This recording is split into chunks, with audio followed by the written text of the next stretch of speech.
Live from Utah's first TV station, Good Morning Utah at 6:30 starts now.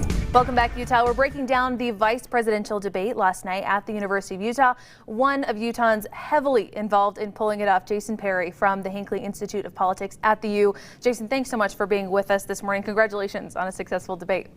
Oh, thank you. It's glad to be with you. That was an amazing debate, great showcase for the state and for the university. Just Absolutely. Loved all of it. So following these debates, we often talk about a debate winner. Are you comfortable making a call this morning? Did one candidate stand out to you? Well, I'm going to do exactly what the candidates did and give a different answer than the question you asked. I'm kidding. I think the winner last night, I think both candidates did exactly what they needed to do to not just survive, but to enhance the base and what they're thinking. I think it was almost a wash. I would not be able to call a winner. I think to some extent the winner was really the voters in the United States, because this is the only debate so far, and maybe the only debate to come, where we actually get to talk about some of the issues and get at least some idea where these candidates and their tickets are on the issues that matter most. Absolutely. It was really a policy-driven debate, and I think that's a lot of the feedback that I've heard is that people were just really glad to finally have a conversation about the issues as opposed to something a little more contentious. Yeah, that's exactly right. I mean, people really do want to know. There's some issues that are top of mind, like the pandemic response, and we should probably talk about that a little bit too, but the economy, also the Supreme Court. I was hoping for a little more like, here is what the actual plan is. We got a little bit of that, but what we did get for sure from these two candidates is the high-level goals, what they want to accomplish in these key areas.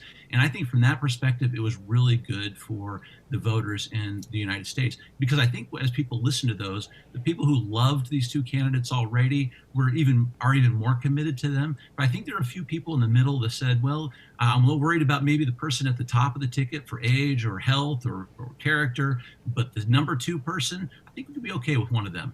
I think maybe this has been dubbed maybe the most important vice presidential debate in history, in part because of the pandemic, in part because of the age of the candidates coming in.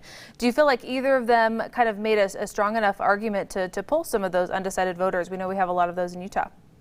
We do have a lot in Utah. I will say there was not a lot for the middle right there, except for people who are leaning one way or the next. What's interesting is in Utah and in the country, people mostly have made up their minds. But here's what I think happened last night in this debate is there are segments of the populations that are worried on both sides of the ticket for the person that's at the top.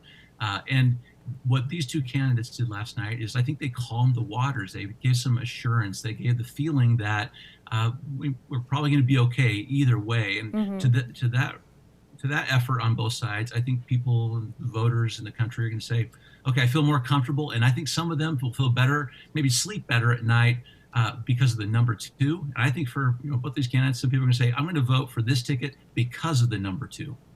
One moment of levity last night, I can't let you leave without talking about the unexpected guest, the fly on Mike Pence's head, definitely making the rounds on social media. How does a moment of levity like that kind of impact the outcome of the debate from your perspective? Well, the moment of levity is probably exactly right. I mean, I can't believe it. Within seconds, the fly has its own hashtag. I think a lot of people that are watching politics are looking for some of these moments when it's not just so completely serious. I hope that's everyone looks at it. I can't believe that happened, but but it's true, and I think that's something people talk about. It did make people feel like that a little bit of levity in an otherwise very serious debate. And then really quickly before we have to go, I'm so sorry our time is nearly out, but just this morning, looking forward to the next presidential debate, the debate commission announced we're going to go virtual for this next debate. President Trump responding almost immediately on Fox News saying he won't participate virtually. Do you have thoughts or feelings about that so far?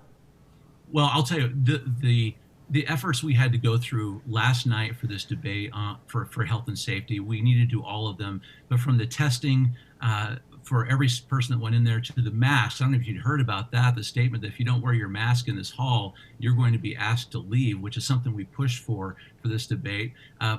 If there is going to be another one, I'm glad for it, because we do need something from the headliners going forward. Health and safety just has to win the day on this one. And if this is how they have to do it to get the next debate, I would be all for it. All right. Jason Perry, Hinckley Institute of Politics, thank you so much for being with us this morning. Again, congratulations on a great debate. Thank you. Have a good morning.